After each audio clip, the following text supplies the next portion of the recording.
Hello বন্ধুরা, কেমন আছো তোমরা সবাই? আশা করি তোমরা সবাই ভালো আছো। তোমরা আশা করি সবাই ক্রিশ্চিয়ানো রোনাল্ডোকে চেনো, যে কিনা 1985 সালের 5ই ফেব্রুয়ারি পর্তুগালে জন্মগ্রহণ করেছিল। এখন তার বয়স 39 বছর। যে কিনা একজন পর্তুগিজ ফুটবলার এবং পৃথিবীর নাম্বার 1 ফেমাস ফুটবলার। যদিও ক্রিশ্চিয়ানো রোনাল্ডো জুলাই মাসের 8ই আগস্ট ইউটিউবে জয়েন করেছিল, কিন্তু সে পাবলিকলি ভিডিও পোস্ট করে আগস্ট মাসের 21 তারিখ থেকে। তার সাথে সে ইনস্টাগ্রামে একটি ভিডিও পোস্ট করেছিল যে আমি ইউটিউবে চ্যানেল ওপেন করেছি, যার নাম ইউ আর ক্রিশ্চিয়ানো, তোমরা সার্চ করে সাবস্ক্রাইব করো। ব্যাস, তারপর থেকেই ঝড়ের গতিতে ক্রিশ্চিয়ানো রোনাল্ডোর চ্যানেলে সাবস্ক্রাইবার বেড়েই চলেছে। মাত্র 22 মিনিটে 100K সাবস্ক্রাইবার, 1 মিলিয়ন সাবস্ক্রাইবার মাত্র 47 মিনিটে, আর 10 মিলিয়ন সাবস্ক্রাইবার মাত্র 11 ঘন্টা 31 মিনিটের মধ্যে। মানে ইউটিউবের সব রেকর্ড ব্রেক করে ফেলেছে রোনাল্ডোর এই ইউটিউব চ্যানেল। তার চ্যানেল পাবলিক করার 4 দিনের মধ্যে 42 মিলিয়নের উপরে সাবস্ক্রাইবার কমপ্লিট হয়ে গেছে।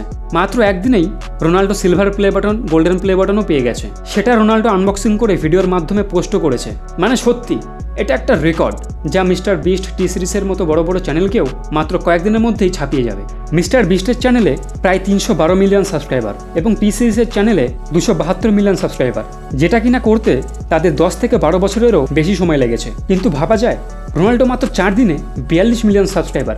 মানে গড়ে হিসাব করলে দেখা যাবে মিস্টার বিস্টকে টেক্কা দিতে রোনাল্ডোর মাত্র 32 দিন যথেষ্ট। কারণ 4 দিনে 42 মিলিয়ন, দিনে 10 মিলিয়ন করে হলেও 10 × 32 মানে 320 মিলিয়ন। আর মিস্টার বিস্টের সাবস্ক্রাইবার 312 মিলিয়ন, যা করতে তার লেগেছে 10 থেকে 12 বছর।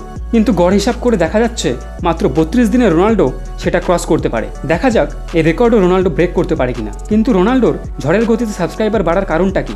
কারণ একটাই, তার ফেস ভ্যালু। পৃথিবীর একজন ফেমাস ফুটবলার যার ইনস্টাগ্রামের ফ্যান ফলোয়ার প্রায় 637 মিলিয়নের উপরে, আর ইনস্টাগ্রামে তার ইউটিউব চ্যানেলের ব্যাপারে ভিডিও পোস্ট করার সাথে সাথেই কোটি কোটি মানুষ সাবস্ক্রাইব করে চলেছে। আর তাই ঝড়ের গতিতে সাবস্ক্রাইবার বেড়ে চলেছে তার ফেস ভ্যালুর কারণে। কিন্তু বিষয় হলো রোনাল্ডো টিকটকেও আগে অ্যাকাউন্ট করেছিল, সেখানেও ঝড়ের গতিতে ফলোয়ার্স বাড়তে শুরু করেছিল।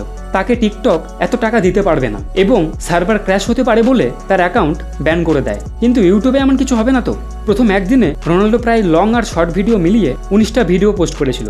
সেখানে তার টোটাল ভিউজ গিয়ে দাঁড়িয়েছিল প্রায় 50 মিলিয়নের উপরে, যেটা হিসাব করলে দেখা যায় একদিনে প্রায় তার ইনকাম হয়েছে প্রায় $50,000 থেকে $1 লাখ মধ্যে, যেটা ইন্ডিয়ান মানিতে প্রায় 4,19,08,000 টাকা থেকে 8,39 লাখের মধ্যে। অবশ্য 45% অ্যাডভার্টাইজিং রেভিনিউ ইউটিউব কেটে নেয়। এটা আমি তো জাস্ট একদিনের ইনকাম বললাম, আর তারপরে তো ভিউজ বেড়েই চলেছে, আর সেটা ভবিষ্যতে বাড়তেও থাকবে। তাহলে একবার ভাবুন ইনকাম কোথায় পৌঁছাবে। এটা তো শুধু ইউটিউবের অ্যাড রেভিনিউ, কিন্তু স্পন্সরশিপে আরও টাকা আসবে। রোনাল্ডো যে সবার রেকর্ড ব্রেক করতে চলেছে তা নিয়ে কোনো সন্দেহ নেই।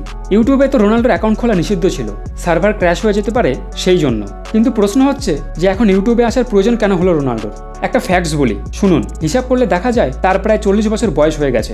তার কেরিয়ার কিন্তু আর বেশি দিন নেই, সুতরাং ফুটবল থেকে তার বিদায় নেওয়ার সময় হয়ে গেছে। তাই এরপর হয়তো তার কেরিয়ারটা অন্যদিকে শিফট করবে, সেটারই হয়তো প্রস্তুতি নিচ্ছে। তো যাই হোক, এই ছিল আজকের ভিডিওটা তোমাদের কেমন লাগলো কমেন্ট করে জানিও। ভিডিওটা ভালো লাগলে একটা লাইক করে আমার চ্যানেলটিকে সাবস্ক্রাইব করে দেবে। দেখা হবে নেক্সট ভিডিওতে।